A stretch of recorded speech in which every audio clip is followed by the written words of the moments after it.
સુરતના પાંડેસરા વિસ્તારમાં આગની ઘટના બની। પાંડેસરા વિસ્તારમાં દક્ષેશ્વર નગરમાં મમતા મંડપમાં હોલમાં અચાનક આગ લાગી। આગ લાગતા ફાયર બ્રિગેડની ગાડીઓ ઘટના સ્થળે પહોંચી। 4 થી વધુ ફાયર ફાઇટરની ગાડીઓ ફાયર જવાનો દ્વારા આગ ઉપર પાણીનો મારો ચલાવવામાં આવ્યો હતો।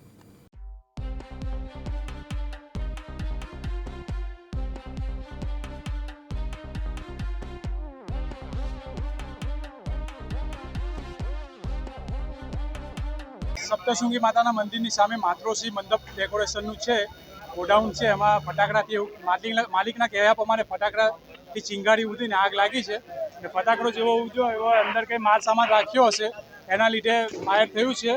અને બીજું કે જે વાયરો કયા છે જીબીના એમાં એ ફટાકડાથી ફાયર થયું છે।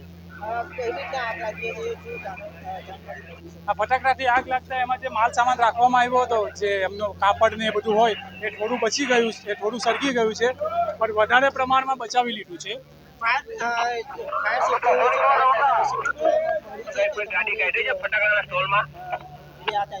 જી એમની પાસે ફાયર સેફ્ટીની સુવિધા ઉપલબ્ધ છે જ અને એમણે ચાલુ રાખેલી જ હતી ફાયર સેફ્ટી, પણ એમનાથી કંટ્રોલ નહીં થયું એટલે ફાયર બ્રિગેડને બોલાવવામાં આવી છે અને ફાયર બ્રિગેડે આવીને તરત કાબૂમાં લઈ લીધી છે।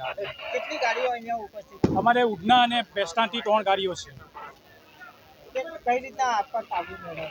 આગમાં તો અમે આવીને જોયું તો પહેલાં તો જીબીની લાઈન બંધ કરાવી, કારણ કે ફટાકડા જેવા થતા હતા એમાં જીબીમાં લાઈનમાં એટલે લાઈન બંધ કરાવીને અમે પાણી ચાલુ કરી દીધું હતું અને તરત એને આગને કાબૂમાં લઈ લીધી।